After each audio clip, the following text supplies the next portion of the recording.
Alright guys and gals, thanks for joining me. Today we're checking out a PCP compressor that was designed from the ground up to be the best value in PCP.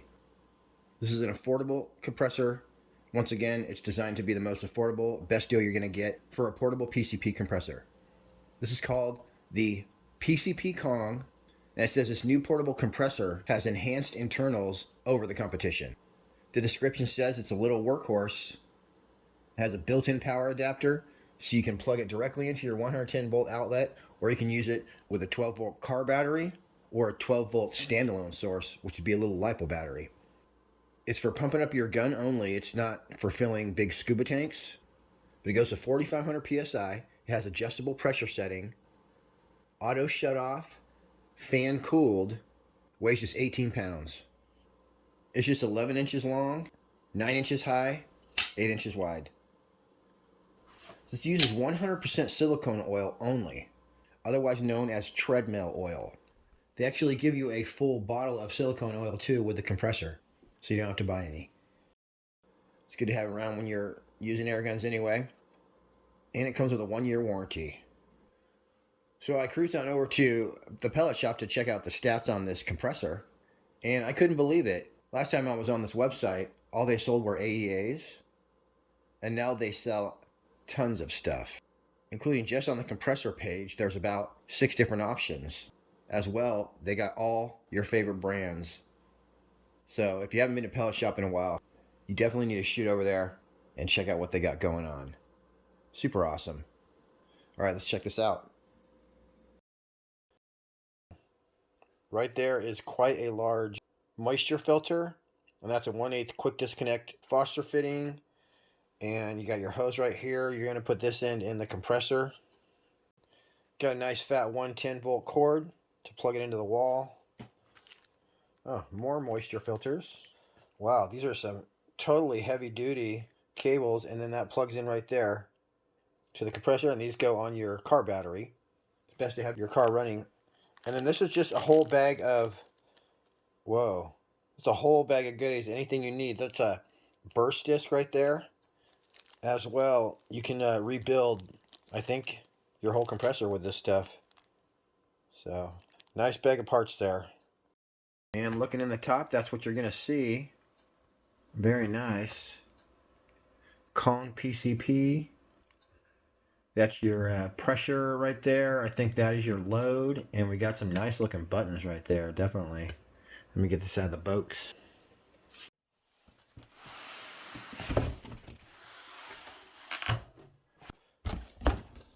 It's very well packed. Alright, let's get an up close look at this. You got a nice sturdy handle. Weighs 18 pounds. There's the logo right there. Nice. Looks like we got, that looks like the power supply in there. This right here is going to be your load. This right here is your auto shut off. So let me just zoom in on that. This right here is going to turn. And so you set this at where you want to shut off at. So if I was filling like a Crossman or something, I'd go to right there, 2,000 PSI. And then I can go all the way up to 4,500, about right there. And then that's your actual pressure gauge right there. And that'll go up when it hits the side of this right here. If you look closely, there's actually a little piece of metal coming down, and that's what it has to hit to shut it off. So I guess looking at the gauge, that would be your left side is where you want to put it on your mark. And we got some really nice buttons here too.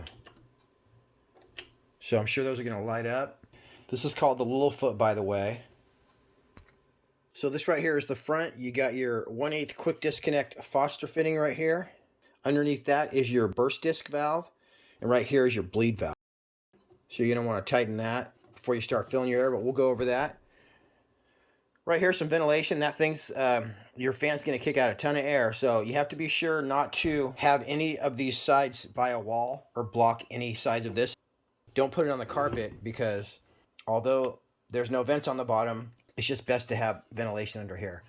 This right here is your secondary bleed valve. And every once in a while, you're going to use this. But if your thing starts leaking, reach under here and make sure that's tight. But this actually has to do with a maintenance procedure that we're going to go over. you're going to want to do every once in a while.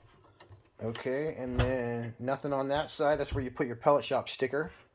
Right here is where you would plug your cord in for your car battery, or you could use a 12-volt battery, LiPo.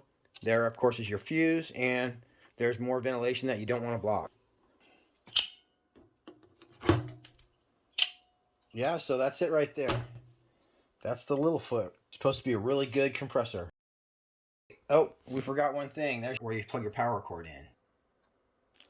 So this silicone oil that we were talking about, otherwise known as treadmill oil, if you happen to lose that, over here on the side, right there, about every 5 times you fill your gun, you're going to drop 3 drops of that silicone oil in there. And that's it. That's how you maintain your compressor. But you do want to do that religiously. Alright, so the manual is actually pretty interesting. So let's check out a few important things in there. It tells you all the basics, kind of the stuff that we went over. And apparently you can, right there, turn it over to work on 220 if you choose. It says, turn off the compressor when the desired pressure is finished, or it'll auto shut off. Still let the compressor fan run for 2 to 3 minutes. Then turn the fan off after that. It said you can use a 12-volt battery to drive the compressor. Run the car engine when doing so. It says tighten the release valve on the bottom. Check that before you start. Okay, so apparently there's a test plug that you can put in the end there. And that will test your pressure. And you'll see that right there is your load. You'll see that start to go up. Oh, as well, you'll see, of course, your pressure gauge start to go up. It says check for leaks. Go ahead and throw that in some water. It tells you how to set the auto stop. It's pretty much what I said. It says don't set it above 4,500 psi. That's because your burst disc will go. And it says after it auto shuts off, you should hit the on and off button to make sure that the button is off. Alright, here's the important part, maintenance. It says basically don't fill large bottles. You want to replace the filter cotton core inside. Okay, that's right there. So that's when you take the cover off. It says make sure there's no air in there and drain the waste oil and water from the oil drain valve. Okay, down there. That's on the bottom. It says drain the waste oil and water from the drain valve and make sure the compressor does not have air in it at the time. As I said, apply 2 to 3 drops of silicone oil every 5 fills or 1.5 hours of use. And that's in that place that I showed you right there. And it's got some troubleshooting things right there. It basically tells you how to change your check valve. And those little things are called sealing balls. They give you some of those. And those actually go in at some spot in here and seal it off. So this manufactured to the highest possible standard. And it's got your warranty stuff in there. So great manual. I'd say for sure the best one I've seen so far. Good looking little compressor too.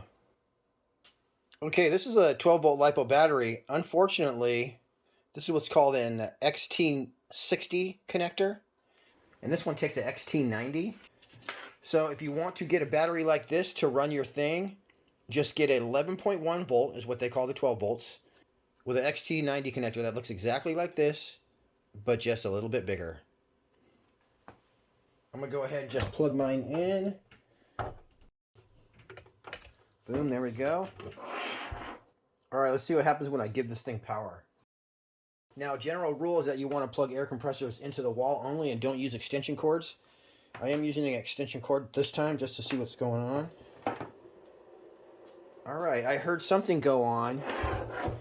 And I know from experience that gentle humming that you're hearing right now is a capacitor that's inside here. So basically you don't want to leave your compressor just plugged in.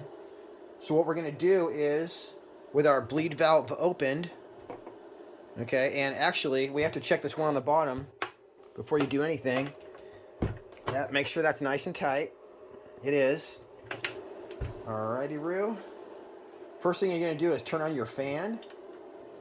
Oh, yeah, baby.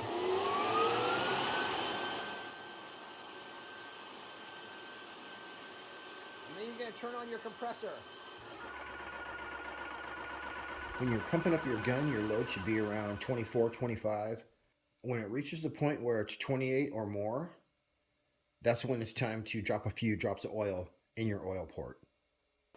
All right, this is a couple AEAs that I'm going to be reviewing for the Pellet Shop. Get this out of the way. All right, there we go. So this one is a, what do you guys think? Boom. It's an Element. No, this is an HP. Whoa. This is cool. Oh, come on. This is their HB Standard, which is a bolt action. And we all know bolt action AEAs are like the most accurate. But then it has kind of a thin tank. So it's like a sporty version. Lightweight. And then it's going to have the AR folding on the back. So nice. Well, he's got some air in him, but let's go ahead and top him off to 250. All right, a lot of you know what I'm talking about, but there's going to be a few that have no clue. So this is a 1/8 quick disconnect Foster fitting. Your fill probe is going to have an end like this. You just go like this. Boom. Lock that baby on there. Make sure it's on. Holy crap, you guys. This gun is regulated. Look, I got a pressure tank there and a pressure tank here. What?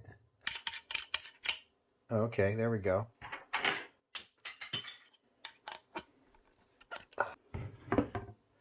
Once again, I'm going to open this. I can't remember what 4,000 PSI is. I think that's around 250 bar. Fan. On. And the last thing is close your bleed valve and your gun will start pumping up. You never want to turn your compressor on and off when there's pressure in the line. So if for some reason your compressor turns off, let's say you set the auto shut off too early, you got to bleed that air out of there before you turn the compressor back on. And it does take 4 or 5 minutes to pump your gun up. Maybe quicker if you're just topping off. But you set your auto shut off, you'll be set. And obviously, you got to bleed the air out before you disconnect the line from your gun. But yeah, you guys, definitely for people just getting into PCP, I really feel that these 12-volt portable compressors are the way to go. It totally beats having a Yang hang and a scuba tank, although that's what I use. This definitely, though, is going to be my backup because we all know I blow a lot of compressors up. So if for some reason I lose a fitting or my Yang hang decides to die one day, I'm going to have this guy.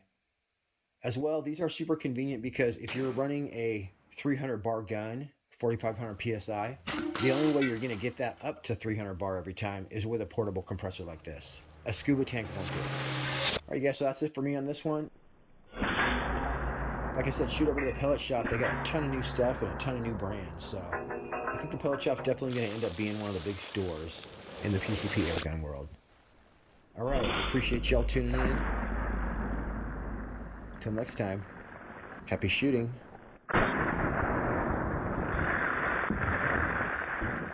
See you on the next one.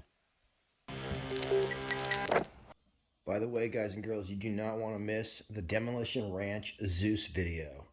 See how fast I can reload this thing. Go.